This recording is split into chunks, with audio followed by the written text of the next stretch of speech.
Okay, this is just kind of a wrap-up video for the year because the leaves are off the tree, snow's coming, it's just about Halloween here. Sponge Christopher's over there somewhere.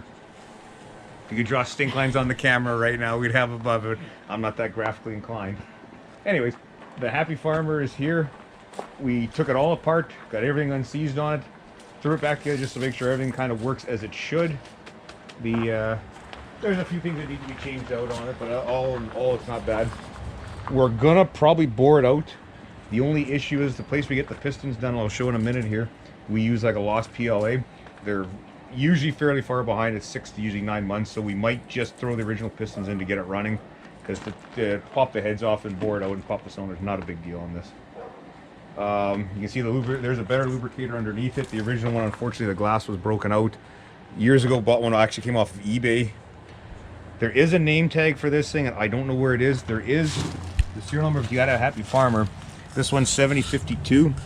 The twin to this one is 7020, because they were bought together in pairs. One day I'll go through the history of these tractors, but they're bought together in pairs, and they've always been together. So they're only 20 some apart, or sorry, 30 some apart. But there are even differences on these ones. Derek won't be able to get underneath here, but for the water injection, and yes, this is backwards. I'm well aware this is backwards. If someone says it's backwards, I just put it on. This is supposed to be the other way. There's actually supposed to be a water valve on here if you're running on kerosene and inject water. But it was dark when I put it together. What can I say?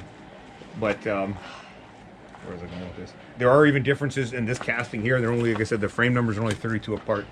I haven't even bothered to look for the. I believe there's serial number stamped on the engine. I haven't even bothered to look yet. This one, they were running the mag on this one. They originally did come with Atwater Kents. The Atwater Kents in the garage.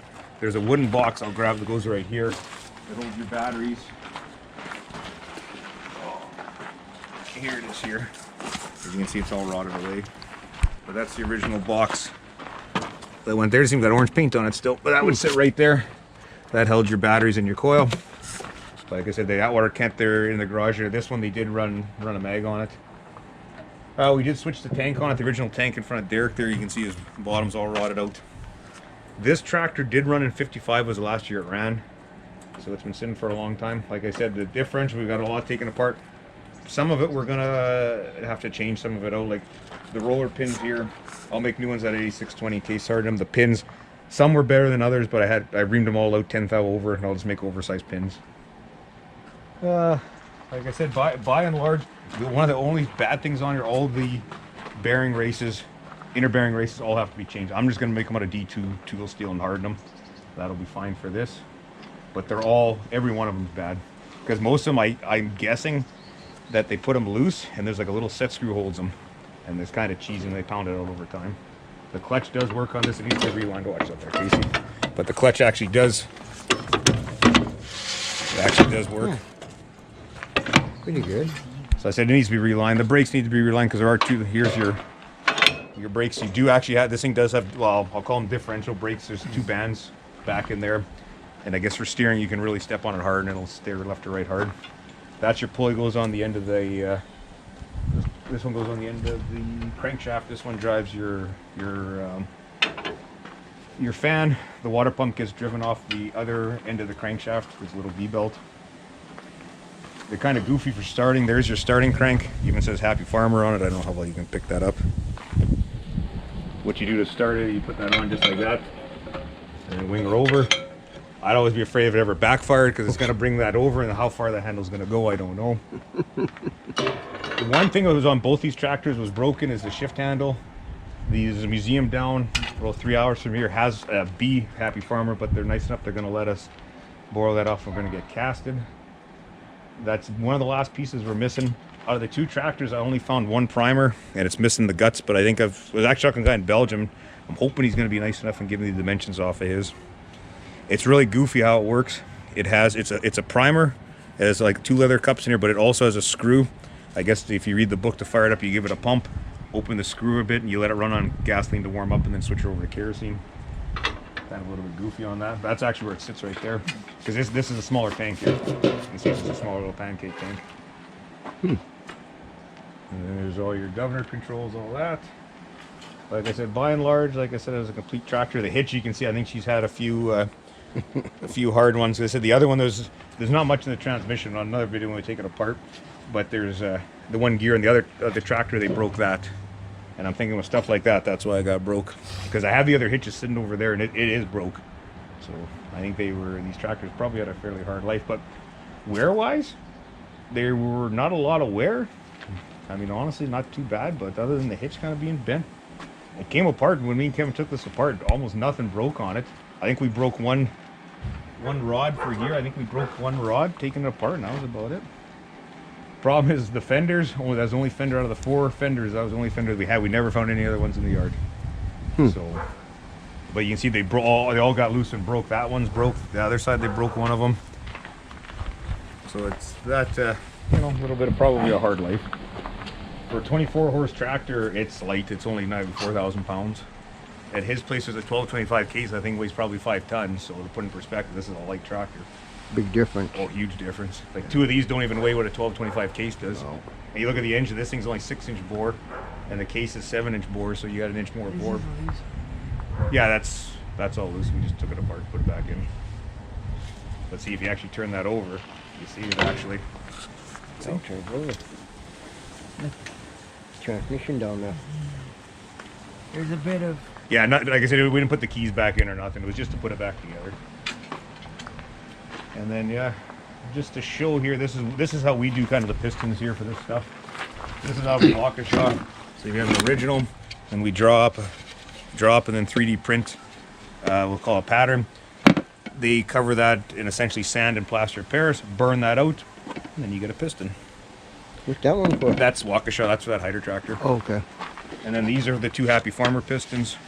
So these ones will get. I haven't bothered to pop the middle out yet there, but. These guys will get burnt out. They're kind of goofy. I don't know what you pick on the inside. Like, you get into pattern work to put the 2 little guys in because those hold the oil to drop down into for the wrist pin.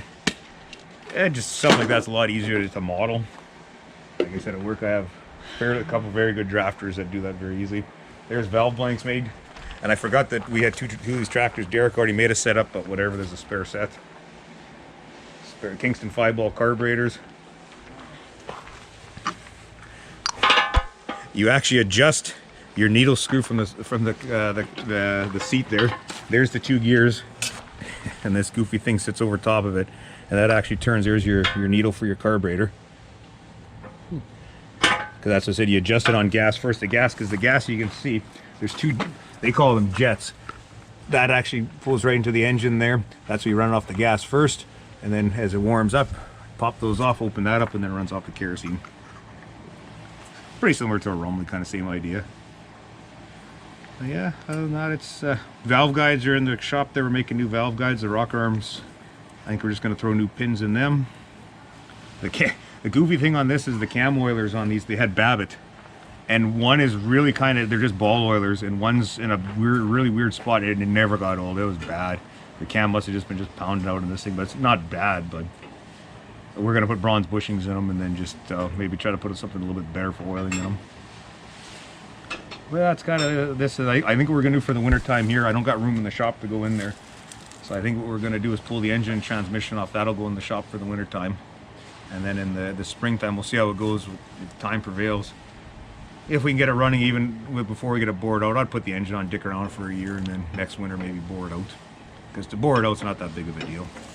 Just not the original rad. Both had Model A rads on them. We have really hard water up here, so I'm assuming that's kind of crapped them out. Bends. Yeah. The steering. Yeah, the flexible. Look at your difference from your bearing point to here.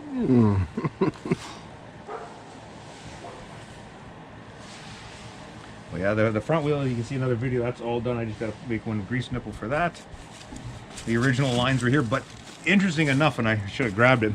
On the other tractor, they drilled and capped and put a water line right there to go into for the water line.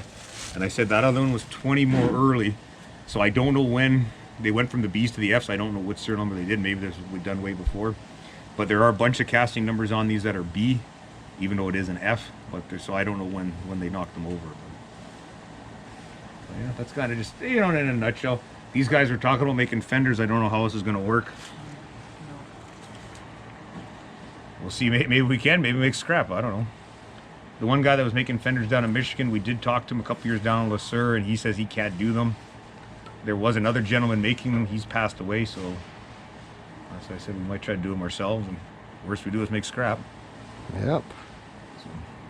Just YOLO it. Well, you know, it's the worst you do is screw up. It's only your time.